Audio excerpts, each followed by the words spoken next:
Assalamualaikum warahmatullahi wabarakatuh. Kita bertemu kembali di pertemuan kedua praktikum dasar farmakologi ya. Modul pertama yang kita akan bahas yaitu tentang etika penggunaan hewan percobaan ya. Nah, melatar belakangi kenapa ada uh, etik ya terhadap hewan uji ini, di mana penggunaan hewan uji ini dapat digunakan untuk meramalkan ya efek yang mungkin timbul dalam percobaan pada manusia ya, kemudian untuk penelitian fisiologi, patologi, menentukan toksikologi, untuk menentukan pencegahan, diagnostik, terapeutik, atau untuk menguji sekumpulan preparat biologi yang tidak dapat diperiksa kadarnya dengan metode kimia fisik ya. Sehingga hewan ini sangat diperlukan sekali atau sangat besar sekali manfaatnya, sehingga penggunaannya itu memerlukan pertimbangan etik ya. Nah, adanya perbedaan dalam sistem hukum dan latar belakang kebudayaan, maka terdapat perbedaan pendekatan dalam implikasi etis dalam percobaan pada hewan di berbagai negara. Ya. Itu berbeda-beda peraturannya di setiap negara ya. Hewan coba sebagai sistem biologi utuh masih belum dapat tergantikan, ya. Jadi belum ada yang bisa menggantikan gitu ya, untuk melakukan pengujian kepada hewan utuh gitu ya. Kemudian penggunaan hewan coba dapat diizinkan bila perlu ya. Jadi kalau tidak perlu jangan diada-adain gitu. Dan hanya dapat dengan diperlakukan harus layak. Ya, pertimbangkan etik dan kualitas dari hasil penelitian. Ini adalah mungkin latar belakang yang penggunaan hewan uji tersebut ya. Nah, adapun dasar etik dari pengujian menggunakan hewan uji ini terdapat pada Deklarasi Helsinki di Tokyo tahun 2004. Pada butir 11 menyebutkan penelitian kesehatan yang mengikut sertakan ya harus memenuhi prinsip-prinsip ilmiah ya yang sudah diterima secara umum didasarkan pada pengetahuan saksama dari kepustakaan ilmiah dan sumber informasi lainnya. Percobaan laboratorium yang memadai dan jika layak percobaan hewan. Jadi di sini asal syaratnya tempatnya layak, memperlakukannya dengan baik itu masih diperbolehkan. Kemudian pada butir 12 keberhati-hatian yang tepat harus diterapkan pada penelitian yang dapat mempengaruhi lingkungan dan kesejahteraan hewan yang digunakan dalam penelitian harus dihormati. Nah, di sini jadi lingkungannya, tempat tinggalnya gitu ya. Contohnya hewan juga sekamnya gitu ya harus diganti, jangan minimal kita ganti 3 hari sekali ya, sekamnya itu alasnya ya buat tidurnya lah gitu ya. Nah, ini adalah dasar etik dari penggunaan hewan sebagai metode untuk melakukan suatu penelitian ya. Adapun implikasi etika percobaan pada hewan, tindakan kekerasan terhadap hewan penelitian ya, penggunaan hewan untuk pendidikan dan pelatihan dilarang. Nah, ini di Belanda penggunaan kuda, kera, anjing, dan kucing untuk hewan coba ini dilarang ya. Jadi tidak boleh, selain dia berkembang biaknya juga jarang ya gitu. Jadi di Indonesia pun ini mungkin jarang ya dilakukan pada hewan tersebut. Penurunan penggunaan hewan coba pada pusat penelitian di negara-negara maju bisa digantikan ada dengan ada metode kimia medisinal gitu ya secara in silico gitu ya. Nah, itu langsung terhadap strukturnya gitu ya. Jadi mulai beralih gitu ya, sedikit demi sedikit penggunaan hewan coba dikurangi.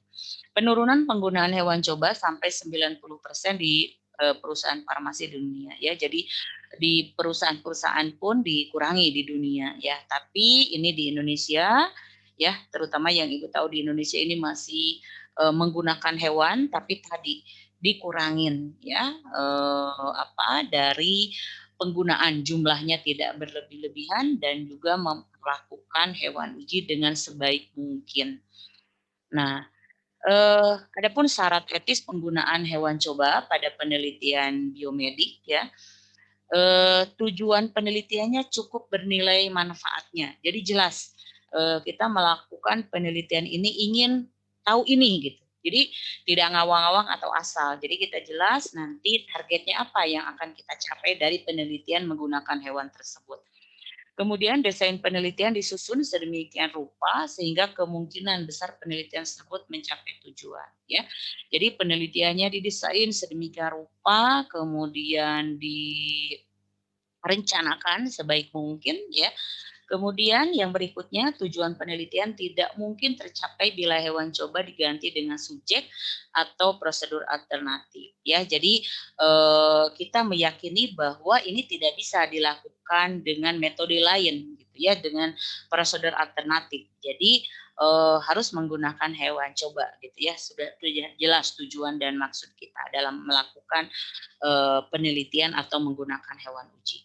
Manfaat yang akan diperoleh jauh lebih berarti dibandingkan dengan penderitaan yang dialami hewan coba ya. Jadi kita sudah beri keyakinan bahwa ketika hewan disakiti gitu ya, kita perlakukan akan ada hasil yang besar di balik itu gitu maksudnya ya. Kemudian adapun prinsip 3R ya, dasar penetapan peraturan perundang-undangan tadi kan sudah dijelaskan boleh menggunakan hewan uji, tetapi harus diperhatikan kode etiknya. Nah, ini dasar penetapan peraturan perundang-undangan harus menganut prinsip 3R. Yang pertama refreshment, reduction, ya, kemudian refitment, ya. Reflection ini adalah kepentingan atau pilihan penggunaan hewan. Jadi jelas tadi tentukan kepentingannya, pilihan penggunaan hewan ini memang sangat kita butuhkan gitu ya. Kemudian penetapan pembatasan jumlah hewan yang digunakan ya. Hewannya tidak berlebihan, ada rumusnya nanti di praktikum berikutnya kita akan beritahu rumus untuk menentukan misalkan kalau kelompoknya berapa kita butuhnya berapa ekor setiap kelompoknya yang masih dapat memenuhi nanti uji statistik. Jadi tetapkan penelitian kita itu biar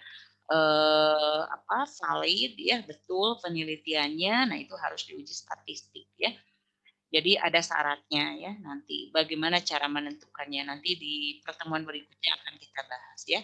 Kemudian perlakuan terhadap hewan uji yang benar atau etis memenuhi konsep perlakuan terhadap hewan percobaan itu ya yang menghindari rasa sakit. Nah, itu ya. Jadi harus sedemikian rupa kita hewannya itu dibuat nyaman ya, tidak dikurangi rasa sakitnya gitu ya. Ini adalah harus betul-betul kita pegang prinsip 3R ini ya. Kemudian ketentuan khusus ya, sebelum kita melakukan penelitian atau percobaan dengan hewan uji, ada beberapa ketentuan khusus yang harus kita patuhi. Pertama, pemilihan hewan coba ya. Pilih kira-kira ini apakah bisa pakai ikan, apakah bisa pakai mencit, apakah bisa tikus, apakah kelinci, apakah marmut. Kalau bisa pakai mencit, pilih ya, pakai mencit. Jadi kita lihatnya yang lebih murah mungkinnya dari segi farmakoekonomi, kemudian dari segi perkembangbiakannya banyak dan cepat gitu ya. Nah, kalau misalkan hewan ini bisa dilakukan terhadap mencit bisa, tikus bisa, marmut bisa, kelinci bisa, berarti kita pilih mencit. Dia lebih kecil, kemudian fase perkembangan biaknya juga cepat gitu ya. Memang secara alami juga waktu hidup mereka ini juga tidak lama, sekitar 4 sampai 5 bulan gitu ya. Beda mungkin kalau dengan kelinci atau marmut dari segi perkembangan biaknya pun lebih lambat dan jumlahnya lebih sedikit gitu ya dibandingkan mencit dan tikus. Kemudian cara mendapatkan hewan coba. Jadi ini tidak sembarangan ya, misalkan tikus got gitu percobaan ya. Jadi ini khusus, ada galurnya keturunan gitu ya, ada galur Wistar, Wester, DDY gitu ya kalau mencit gitu ya. Ada sertifikatnya kalau ini ya. Jadi tidak sembarangan. Mungkin ini kita sebagai orang farmasi nih nanti bisa menjadi salah satu untuk budidaya nih hewan percobaan. Karena kan eh, apa, perguruan tinggi farmasi itu banyak ya sekarang gitu ya. Jadi banyak sekali yang memerlukan hewan coba. Mungkin bisa jadi pemikiran nih ya untuk mengembangbiakan hewan coba. Kemudian jumlah hewan coba tadi ada rumusnya ya, kemudian cara transportasinya seperti apa, perkandangan dan kondisi lingkungan di kitanya gitu ya harus juga diperhatikan. Pakan dan air minumnya harus ad libitum atau berlebih ya, kemudian hindari dari rasa nyeri ya. Nah, nyeri, analgesik, dan anestesi ya. Jadi kalau misalkan kita mau membuat dia kesakitan, dianestesi dulu gitu ya. Nah, seperti itu. Pembedahan dan perlakuan pasca bedah, kemudian penggunaan fetus ya. Ada juga penelitian yang menggunakan fetus atau bayinya ya, penggunaan hewan terancam punah, pemeliharaan veteriner, kemudian pencatatan dan pemenuhan. Ini pun ketentuan khusus ya yang harus kita perhatikan sebelum melakukan hewan uji harus betul-betul kita pahami ya. Dibuat rancangan sedemikian rupa setelah kita pasti terhadap metode yang akan kita gunakan, hewan yang akan digunakan, jumlahnya berapa, baru kita melakukan pengadaan hewan. Kemudian, nah adapun prosedur yang akan kita lakukan pada hari ini, jadi kalian tiap kelas ya mahasiswa dibagi dalam beberapa kelompok dan mempersiapkan laptop, udah jelas ya kalian ya, gadget, mengaktifkan akses internet ataupun wifi ya pada laptop atau gadget di masing-masing kelompok. Mungkin kalian bisa dibuat 5 kelompok gitu ya. Asal nanti jumlah kelompoknya jangan genap ya, kalau enggak 5, 7 gitu ya. Nah itu, jadi silakan kalian buat kelompok ya. Kemudian tiap kelompok akan dibimbing oleh asisten nanti ya, memandu jalannya praktikum di tiap-tiap kelompok. Mahasiswa mulai melakukan pencarian ya dengan menggunakan laptop dalam website Komisi Etik Penelitian Hewan Percobaan yang ada di Indonesia. Contohnya ini punya UNJ ya.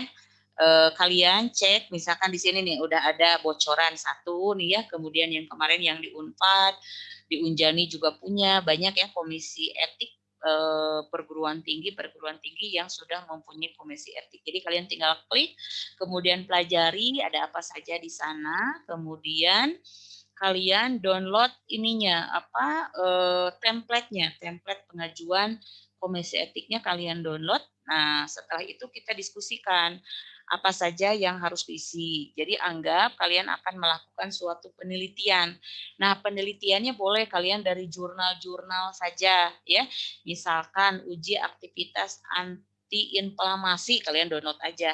Nah, di situ kan judulnya apa, jadi kalian boleh contek gitu ya dari situ. Jadi anggap itu tuh jurnal itu adalah rencana kalian penelitian, tapi yang menggunakan hewan gitu ya. Jadi boleh. Jadi kalian download di sini dipahami ada apa saja isinya gitu ya dilihat. Kemudian di-download template pengajuan kode etiknya. Ya, itu untuk tugas hari ini ya. Eh, Terima kasih. Demikian untuk praktikum penyusunan pengajuan kode etik terhadap komisi etik ya yang ada di beberapa perguruan tinggi. Kebetulan di UBK belum kita punya ya. Terima kasih semuanya. Assalamualaikum warahmatullahi taala wabarakatuh.